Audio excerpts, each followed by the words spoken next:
Bonjour et bienvenue dans cette vidéo intitulée J'ai faim, j'ai besoin ou j'ai envie de manger, comment faire la différence? Alors les manifestations de la faim diffèrent d'une personne à l'autre. Parmi les plus fréquentes, on va retrouver la sensation de creux dans le ventre qui tire, qui se contracte et qui peut devenir désagréable. On peut retrouver aussi des gargouillis, la sensation de faiblesse, de manque d'énergie, la difficulté de concentration, l'impression qu'on va faire un malaise imminemment. On peut également avoir des troubles de l'humeur, se sentir irritable, avec la sensation d'avoir besoin de trouver rapidement quelque chose à manger pour se nourrir. Et alors, malheur à qui voudrait vous en empêcher. C'est un peu comme un instinct animal qui se réveille en nous. On ressent encore, comme le dit l'expression, la faim de loup. On a les crocs, on dévorerait son père et sa mère. Voire, on serait prêt à lécher la soupe sur la tête d'un pouilleux.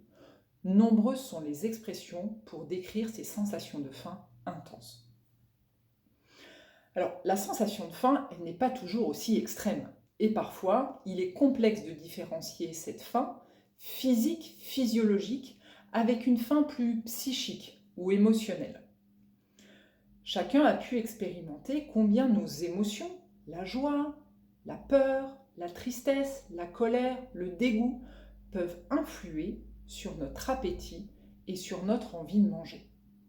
Tantôt l'intensifier, tantôt en le coupant net et ne plus du tout avoir envie de manger. Alors, comment faire pour s'y retrouver et savoir si on a vraiment faim, si on a besoin ou envie de manger?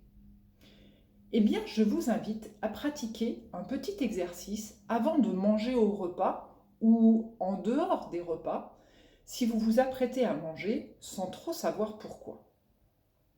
Cet exercice se déroule en 3 étapes. Il n'est pas nécessaire d'aller au bout des 3 étapes la première fois. N'hésitez pas, si vous le souhaitez, à écouter d'une oreille un peu distraite la première fois et à revenir ensuite dessus quand vous aurez envie de pratiquer, d'expérimenter et d'explorer. Ce petit exercice, c'est plutôt un jeu, un petit jeu d'explorateur. Oui, je vous invite à jouer les explorateurs, à aller observer, sentir comment cela se passe en vous, à l'intérieur de vous, avec curiosité et bienveillance, c'est-à-dire sans porter aucun jugement. Juste se laisser la curiosité d'explorer, de découvrir comment vous sentez, comment vous pensez quand vous vous apprêtez à manger.